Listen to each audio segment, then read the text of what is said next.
you're trying to charge me for 6 hours instead of 5. 10:30 to 3:30 is 5, right? And you.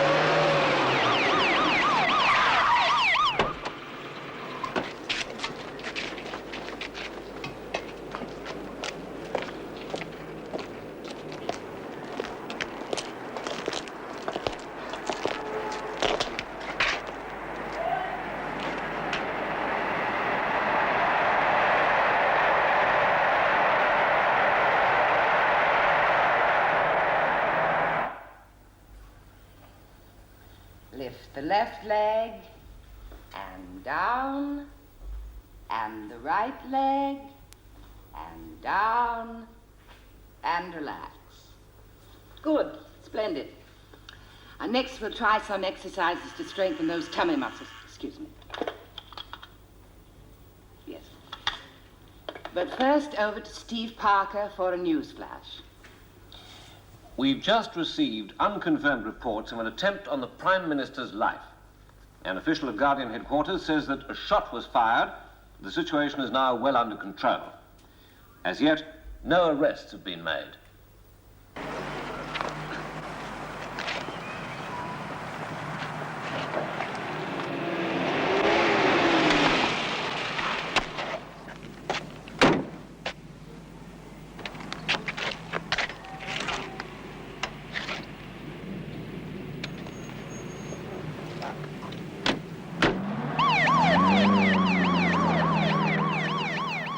Now believed that a man has been detained for questioning, although a government spokesman refused to confirm or deny this report. It is, he said, a matter of internal security and is therefore being dealt with by the Guardians. The Prime Minister has spent the last few hours resting at Downing Street. Although distressed by the incident, Sir Timothy told our parliamentary correspondent that he was feeling in good spirits and excellent health. This afternoon's incident will be discussed in an EBC special immediately following this bulletin. And now European news. The world-famous Leaning Tower of Pisa collapsed this morning.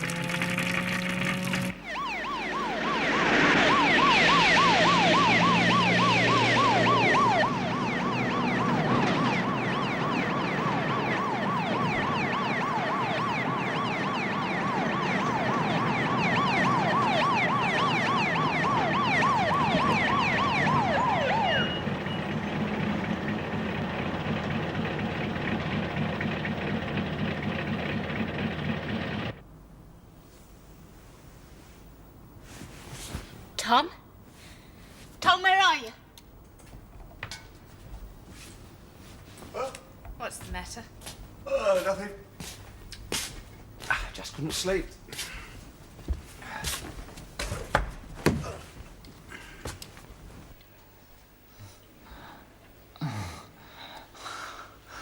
Come along now. Wakey, wakey. Right. Let's try it through once more, shall we? Or would you prefer to be a little more helpful this time? No? What a pity. This the full report? It is, yes. Well, what about the man they arrested? Yes, he was most forthcoming. In what way? Well, as we thought, Prime Minister, communist agitators. There's a theory that the assassination attempt was a diversion to something else. Guardian intelligence are investigating. I see. Well, he'll have to be brought to trial. Who? Well, the man they arrested. We can see the proceedings are held in camera. There'll be no security leak. Not possible, alas. Not possible. Is he dead? Weak heart. Nothing we could do.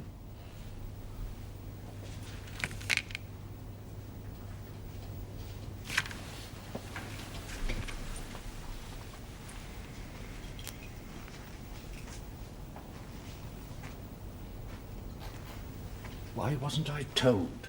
Well, you just have been, sir. I mean earlier. Is it that important?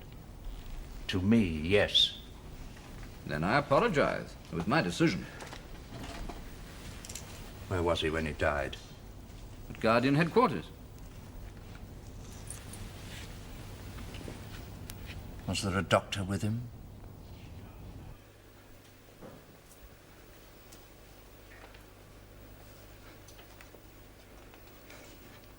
Feeling ill, are you? Tired? Well, never mind, we're making progress.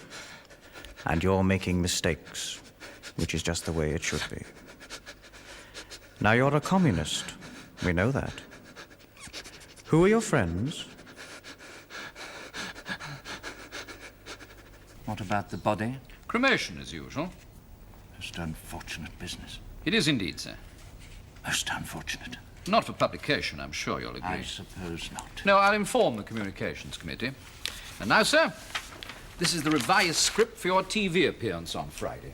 I think you'll find it interesting. A popular approach this time, and even more avuncular. Should be quite a success. Yes.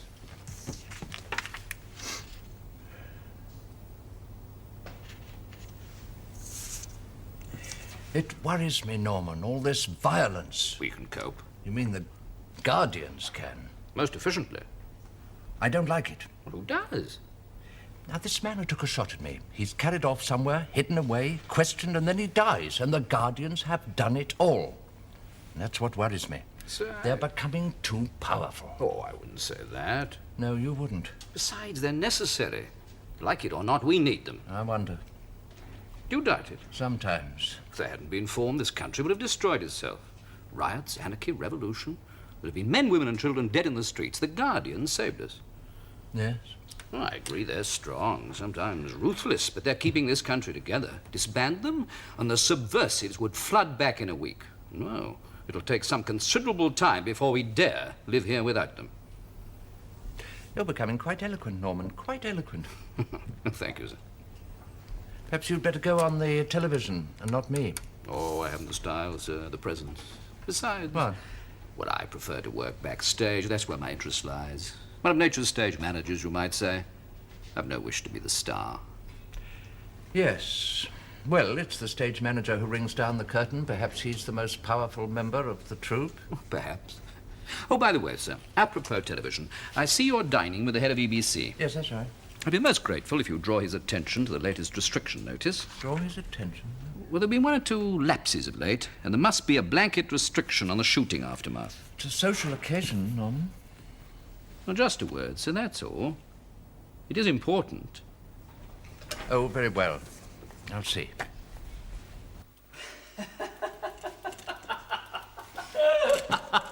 One of us? You mean he's a G? Is that what you mean?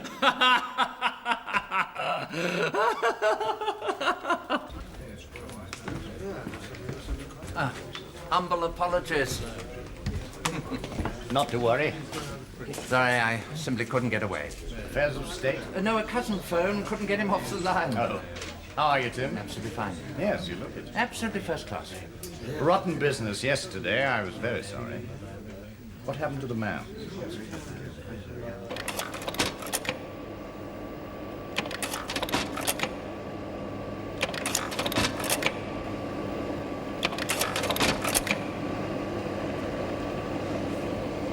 Oh, you know that one, do you?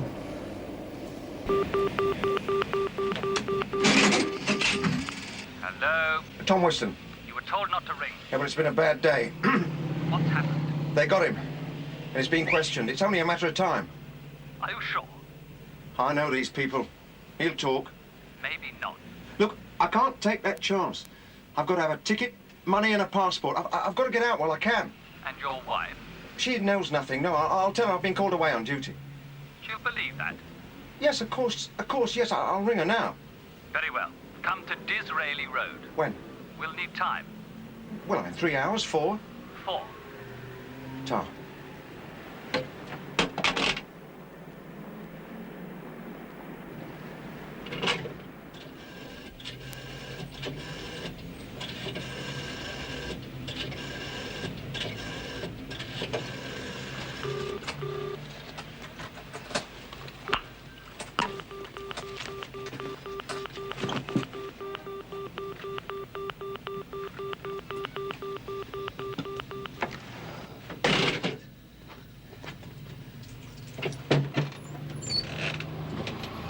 Remember, as from Monday next, all alien residents must register at their local community office every week.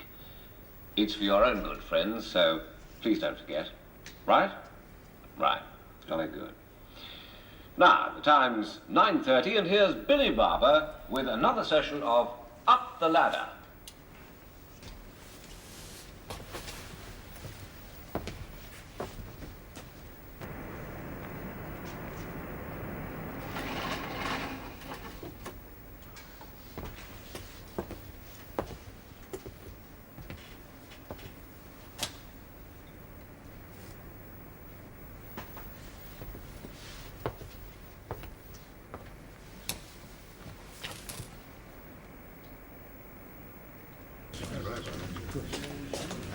Fish can be good. Not too keen on fish. Aren't you? No, not too keen. No, I don't think I am, really. Have a steak. Why not? Oh, that suits you. Yes, fine. Fillet? No, I'm happy with the entrecôte. Well, what about steak Diane? Oh, that's a good idea. Oh, splendid, splendid.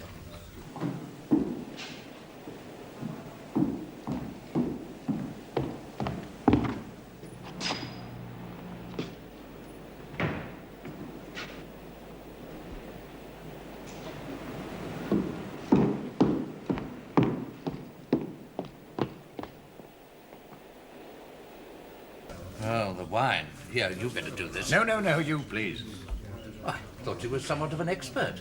Good Lord, no. Well, you used to be. I did. Didn't you? Not on wine. Who am I thinking of? Not me.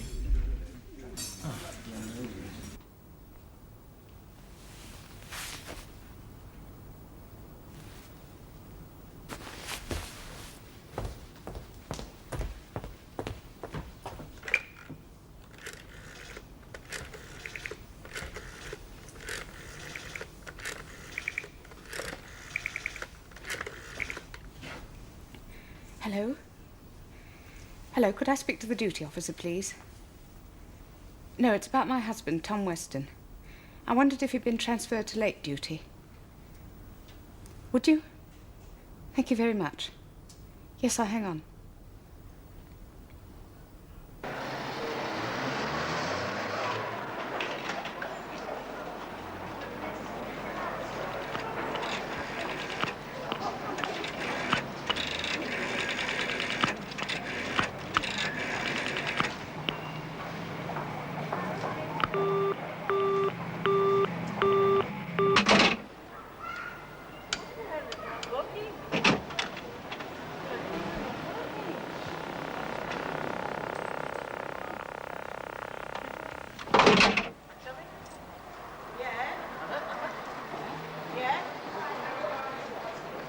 Very well. The Mouton Cadet. Thank you. Perfect. All right for you? Perfect. Good. Well, shall we move in? Right.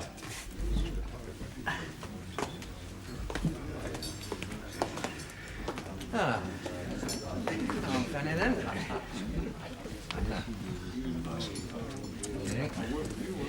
Oh, dear, all these decisions. There you are, sir. Thank you. Oh, thank you, Brent. Thank you. Thanks.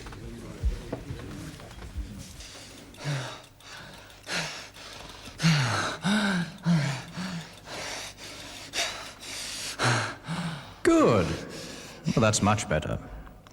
We'll take a break now, shall we?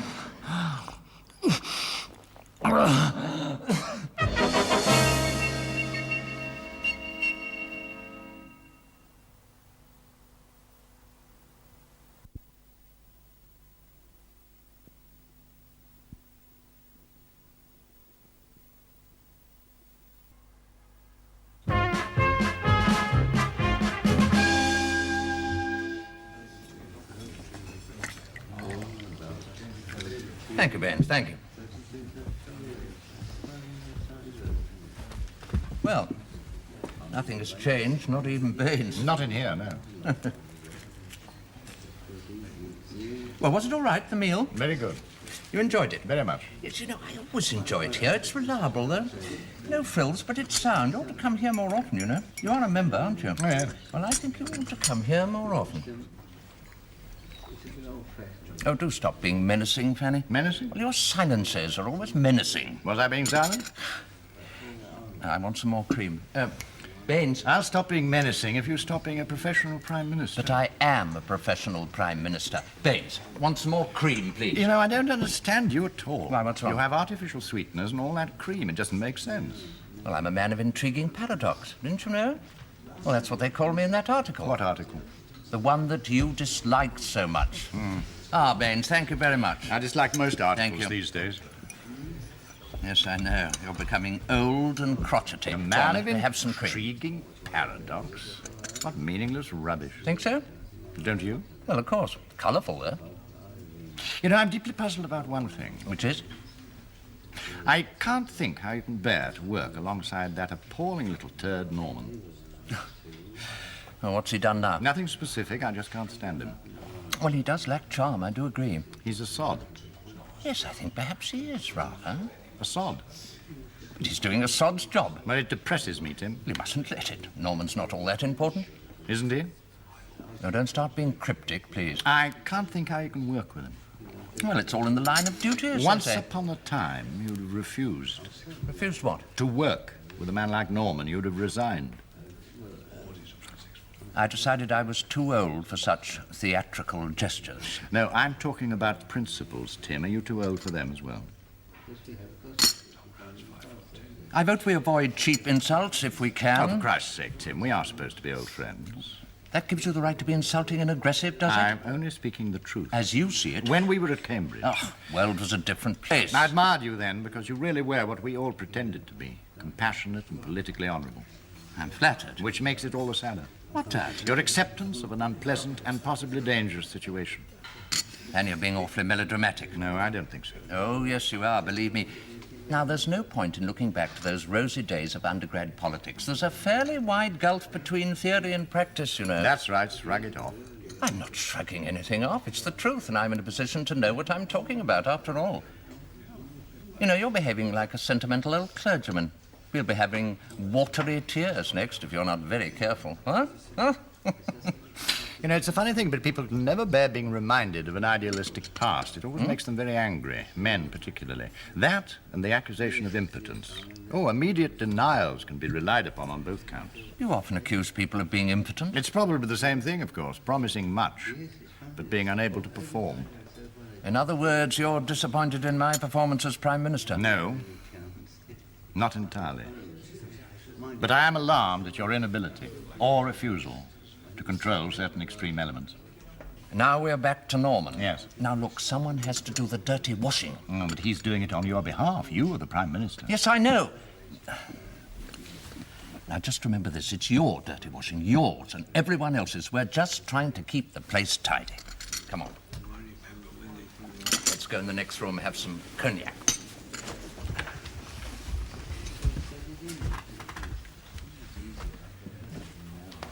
You're very good at this game, aren't you? Not bad. Self-justification. That what you call it? Don't you? I want some cognac.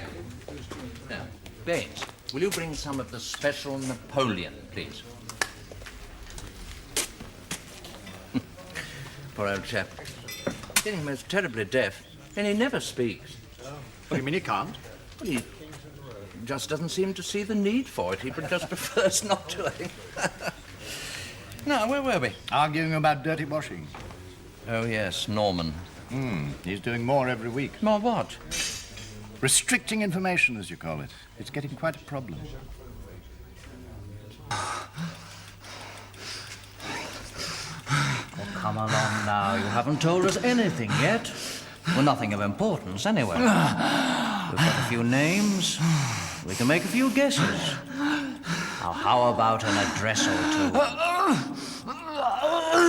Well, I don't like it, Fanny, and I never will, but some form of control is essential. Government censorship. Now, don't say it in that voice of doom. After all, it's nothing new. What you're doing is new. What I'm doing? Norman is now insisting that his office vets all programme material for, quote, implied criticism of the government and/or security officials. Oh, just a phrase. Is it? Besides, you chaps ought to be impartial. It's part of the Charter. Yes, in news bulletins, of course. But Norman is talking about the whole range of programming.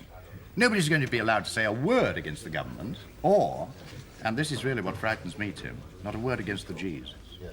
Well, it's just for a week or so. Well, that's very vague. No, really. But it's dangerous, Tim. Can't you see that? Now, look, the position must be stabilized. And is this the way to do it? Yes, it is. It's one way. Ah, check, Baines. All right, Baines. Right, thank you, all right, leave it, Baines, thank you. Brandy. Please. Well, Fanny, I understand how you feel, of course. But, you know, we are responsible men. We do know what we're doing. All right, then. Believe me. What are you doing? What? What are you doing that requires this sort of totalitarian machine? Why can't we be told? Why can't we answer back? Oh, don't start that emotional nonsense, please. That's really not your style. You think not? But you're just as much part of the establishment as I am. So? Well, leave all that banner waving to the young chaps. They've got the energy for it. Yes, you've always found me pretty dull, haven't you? Dull? Good old Fanny. Decent bloke, bit of a bore. Oh, what on earth are you talking Oh, I about? dare say you're right. I've never really had a driving ambition, and I've never been particularly creative or original, just sound. Like this place. What was it you said? No frills, but sound. Yes, that just about sums me up. Oh, Fanny, do shut up. Have some more brandy. I haven't finished this yet. Look, I didn't mean to upset you. No, you haven't, don't worry. Well, what's wrong then? My strongest virtue is application to the job in hand. I'm very conscientious. Oh, yes, Fanny, we know. No, let me finish. Please let me finish. All right. You see, having spent all those anonymous years in the civil service, it was a bit disconcerting to be given this job with the EBC. Suddenly there was a glare of interest, all that publicity. TV chief seen here, there, and everywhere. My wife collected quite a scrapbook.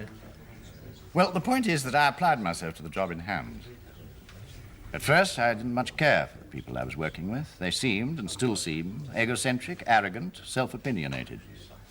The professional TV man was not my sort of man, and I very much doubted whether I could do the job. And then, suddenly, I found myself respecting these people. They believe in what they're doing, and one can ask no more than that. Beneath all the frills and flowery manners, there's a genuine desire to communicate some element of truth, be it fact, fiction, or merely frivolous. And I think it's wrong to limit their function as you are trying to do.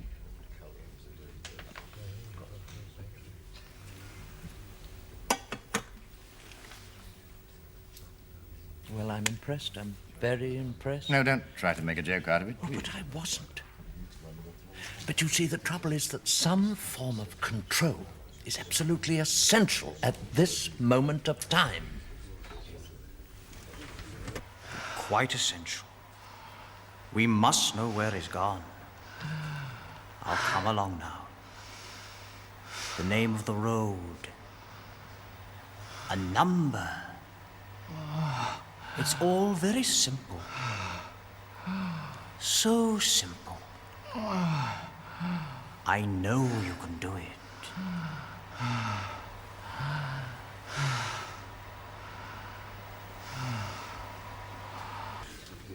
All right, Fanny, all right. You've had your say, now you let me have mine. Now, I think this country got into the state it did because of confusion.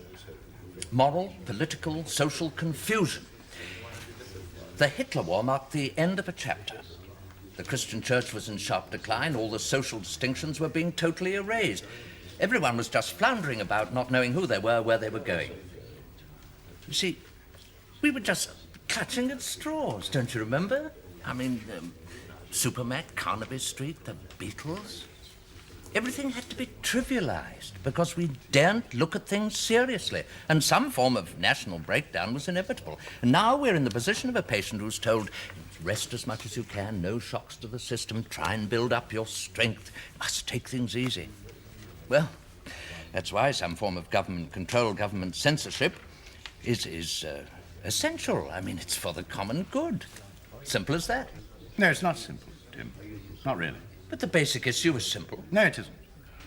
How can you, one man, decide what I, another man, can or cannot be told about life in my country? Don't start on that, please. Don't start on what?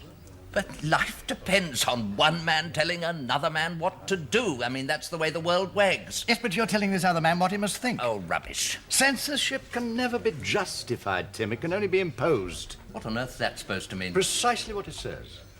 Oh, it's not difficult to impose censorship. A person in authority can easily prevent a certain book being read or a film being screened.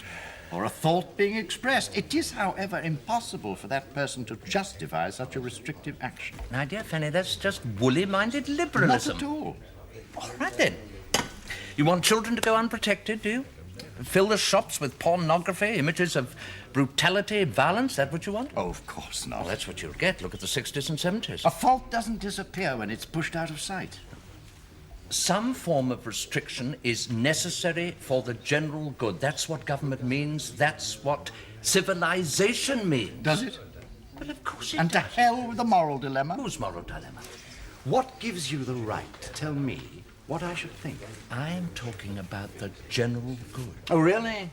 And what do you know about the general You good? know perfectly well. No, I don't, and I suspect you don't either. I'm talking about what people want, what they expect a government to provide. Yes, but what on earth do you know about the people? So you think I'm out of touch, do you? Oh, but my dear Tim, we're both out of touch. You speak for yourself. Well, when did you last stand in a bus queue, run for a train, worry about the rent, or grumble about the price of bread? Oh, Fanny, that's a very limited view of people. I dare say, but it's very near the truth. No, we've spent too many years in chauffeur-driven cars. We've lost touch. I was voted in with an overwhelming majority. Because you're a good boss figure, that's why. The average elector certainly prefers being governed by a boss. He doesn't take kindly or trust a man who claims to be his equal. Oh, Fanny, what a terrible cynic you've become. We've both become rich, successful, and elderly. And we've both completely lost touch with the vast majority of our fellow human beings.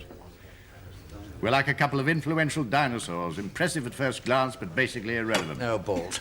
Yeah. And that is why I'm worried when you claim to be working for the common good. And that is why I think it's dangerous for you to adopt this paternalistic attitude. You can't possibly know what people want. I doubt very much if you know what your own son wants. Oh, now leave Chris out of this. Well, it was only a for instance. Now, Fanny, look, I don't care what you say. I don't care how much you argue. I am convinced, I am totally convinced that the British people need strong government. They need leadership. Well, they need to be told what to do, what to think. Quite a lot of them do, yes, and it's just romantic left-wing nonsense to think otherwise. But it's nothing to do with left-wing, right-wing, any sort of wing. All right, then, what's the alternative? Strikes, day and night, national bankruptcy, crime waves, people copulating on the stage. Oh, now you're being extreme. Well, it could happen. It very nearly did. Maybe. Is that what you want? No. But I think I'd rather have that than the other extreme. Which is? The burning of books, the burning of Jews. Fanny, for God's sake. Censorship on any considerable scale presupposes that I, the censor, am right, and you, the public, are wrong. From then on, it's just a matter of degree, as Hitler and his chums discovered. But you can't believe that. Why not? You can't. Well, I do. Ben,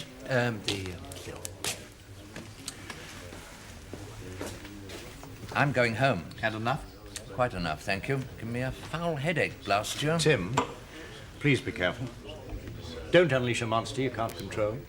You mean Norman? You know what I mean. Yes, he's a bit of a monster, I quite agree. Also a bit of a sod. Be careful. But he's very reliable. Tim, please be careful. Oh, they look after me very well, you know. See that chap sitting at the table over there, the one with the OE tie? That's my bodyguard. Extraordinary fellow. Did he go to eat? What? Oh, good heavens, no. Oh, by the way, this shooting business, tell your chaps to play it down, will you? Play it down? Yes, shooting's bad for morale, you know. It makes people think things are worse than they really are. When you say play it down... Drop it. But this man has been arrested. What man? I thought you said... Me? Well, we can't just drop the whole story, Tim. Why not? People want to know. Oh, rubbish. They're bored with politics. Not exciting enough. No kicks.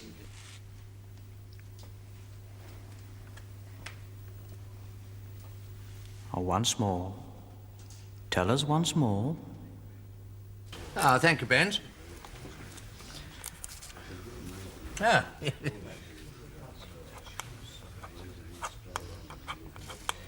Thank you very much. Now, that was a very good meal. Absolutely first class. Thank you. Yeah. Poor old chap. Sad, don't you think? Maybe. Well, not a word has he uttered for 20 years. Well, at least he doesn't answer back. I should have thought you'd have found him a model citizen. Oh, don't try to be clever, Fanny, please. I'm too tired. Come on. You know, here we are, arguing the rights and wrongs of this and that, and most people couldn't give a damn either way. Ah, but that doesn't alter the basic morality. No, I suppose it doesn't. Good old Fanny. Do you know, I was thinking as I was driving here, we've known each other nearly 40 years. Yes, I suppose we have. Nearly 40 years. It's amazing. Sad, too. What? The brevity of life. Yes, we're frail creatures. Frail and mysterious. And frightening. Pulse negative. Must have been a terminal dose. Sorry.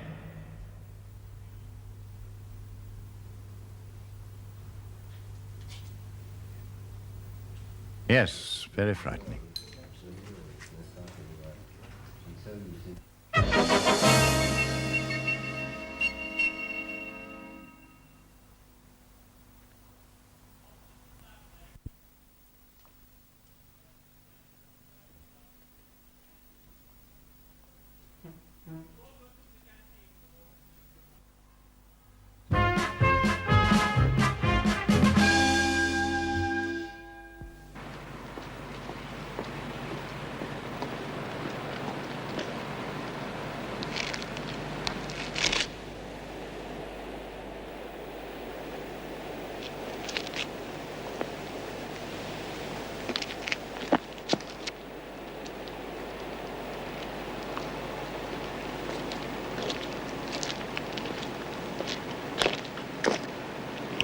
Back.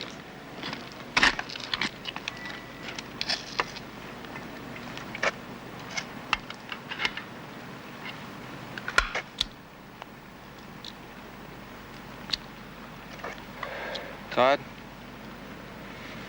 Not half. Ain't we all? Not much scotch and a lot of soda. Oh, I've nearly drowned it. Good. Thank you.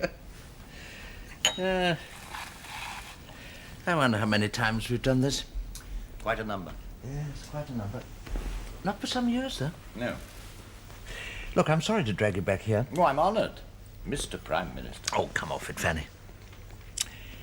You know, my trouble is I'm becoming rather melancholic in my old age. Not you, Sherman. Oh, yes. What's that phrase, the skull beneath the skin? I'm becoming increasingly aware of the skull beneath the skin. Ah, mortality. Yeah, that. You'd be surprised to know how often I think back on those few years at Cambridge. I didn't think you were very happy there. No, I wasn't. Academic life didn't suit me. I wanted to get out and do something. What a fool I was. Not necessarily. Oh, yes.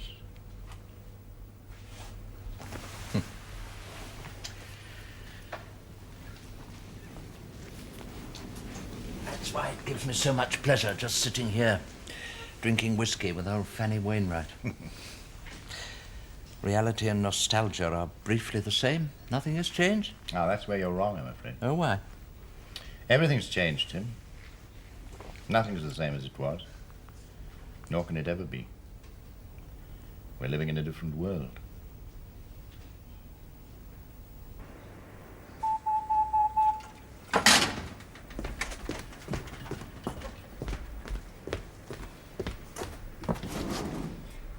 Mrs. Weston, Yes? I'm sorry to bother you so late at night. May I come in? Come in. Well, it's about your husband. What's happened? Where is he? We're not sure, alas and alack. May I? Yes. It's all very strange, isn't it? You're from headquarters. Yes, someone suggested that it might be a good idea to come round here. Thank you. You must be very worried. Yes, I am. Yes, you must be.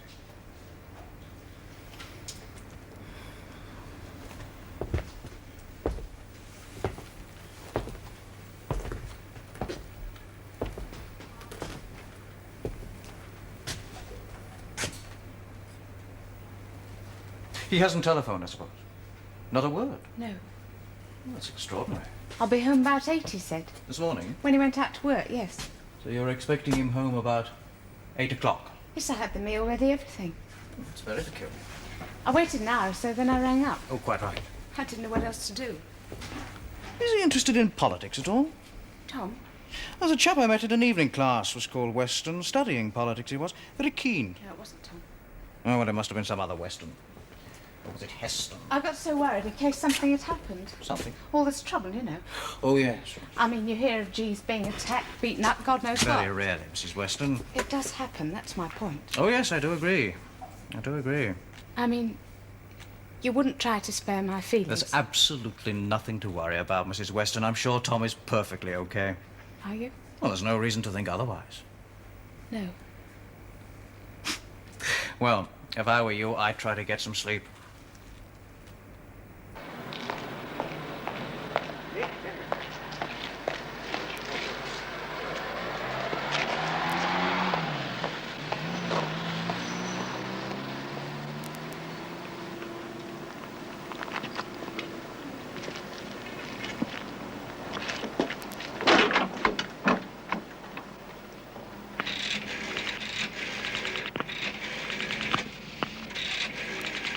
Well, I mean, there's no point in staying up.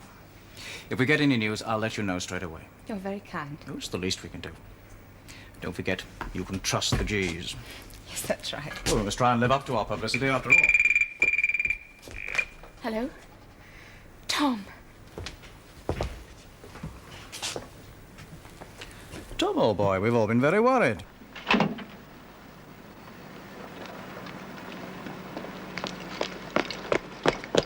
Who are you?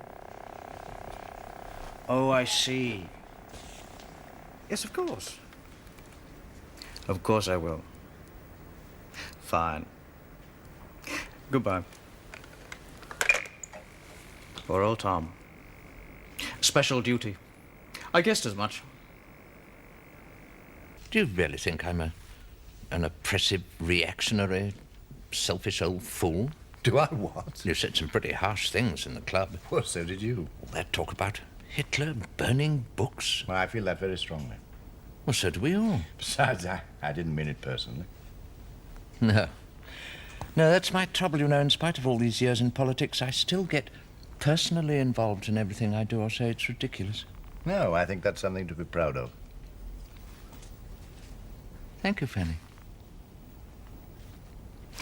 You see, Fanny, I've got this, what shall I call it, this vision of what England could be like, of what life here could become. I mean, there's so much of value in this country, there's so much beauty, if you like, and somehow or other it's all been swept aside and ignored. And I want to bring back some of these qualities, not all, but just a few of them. I mean, Fanny, things were better when we were young, weren't they? I mean, in spite of those bleak post-war years, people were happier. You see, they were still part of that traditional way of life that existed before 1939. And that's what I want to bring back, that confidence, that sense of security, that warmth.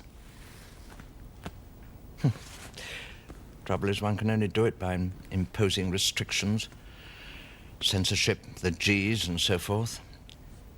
But Fanny, I believe, I really do believe this. It'd be so worthwhile. It's just got to be done. Well, you see, my idealism isn't quite dead. No, I never thought it was. Agree with me, don't you? I'm not sure. Oh, I agree it'd be nice to turn back the clock and find oneself queuing for the Festival of Britain. Somehow I don't think that can be done. No, it's not a question of turning back the clock. Isn't it? No, it's a question of using the past constructively, building on it, building from it. Yes, that's all very persuasive, Tim, but there's something you're forgetting. Oh, what? Fear. Fear of the G's, you mean? No, I mean your fear, my fear, fear of the future. I'm not afraid of the future, on the contrary. I rather think you are. Anyway, I know I am. But afraid of what, for God's sake? New ideas which we can't fully understand. New beliefs which seem alien to us. New attitudes to life which seem strange and undesirable. Oh, Fanny, you're talking nonsense. You want to reinstate the life patterns that existed when you were young because they brought you joy and comfort. But those life patterns are no longer valid. The new morals frighten you because you can't share a belief in them. And because of this fear, you impose restrictions and censorship. All censorship springs from fear. One feels threatened, and therefore one destroys. It's like squashing a spider. I mean, what harm can a little insect like that do to a fully grown man? And yet the man who is afraid of spiders, quite illogically afraid, of course, that man panics. He reaches for a newspaper, and bang, he squashes the thing into a dozen fragments. Dear Francis, you're talking through your hat. You're afraid because the world is spinning in a different direction, and you can't understand it. Well, can you? No. But at least I'm prepared to give a new generation the freedom I enjoyed. I'm prepared to follow. Yes, there must be leadership. Yes, and the leader must say, go forward, not turn back. So you think I'm wrong? I think you're mistaken. And frightened? Yes, most certainly. I wonder if you're right. Oh, look, Margie, don't say that. What? I didn't say nothing of the sort. I never, I swear it. Anyway, darling, he's on his way up. Yeah. Come in, Tom. Well, here we are. This is what you've come for, I believe. Ticket, passport, money.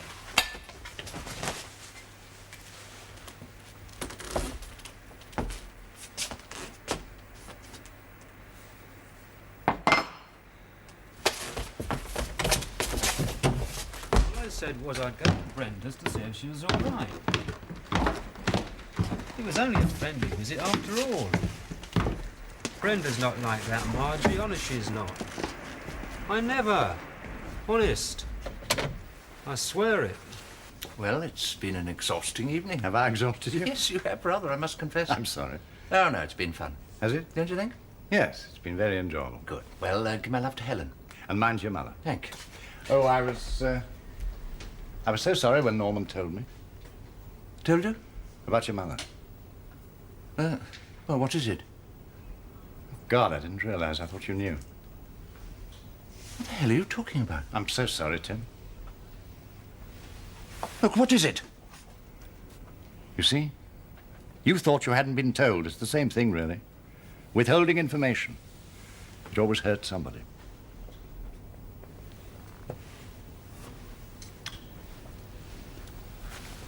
Well, Fanny, I'm glad you're on my side. Make a formidable enemy. Am I on your side? Aren't you? I don't know.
I beg your pardon, General? Yes, absolutely. Oh, yes, quite. Yes, they've all been picked up. The man Weston has been taken to headquarters. Yes, I'm sure he will. No, General, I don't propose to tell the Prime Minister. There seems little point, really. Far better let the Guardians handle it themselves. Yes, quite. Absolutely. What the ear doesn't hear, the heart doesn't grieve over.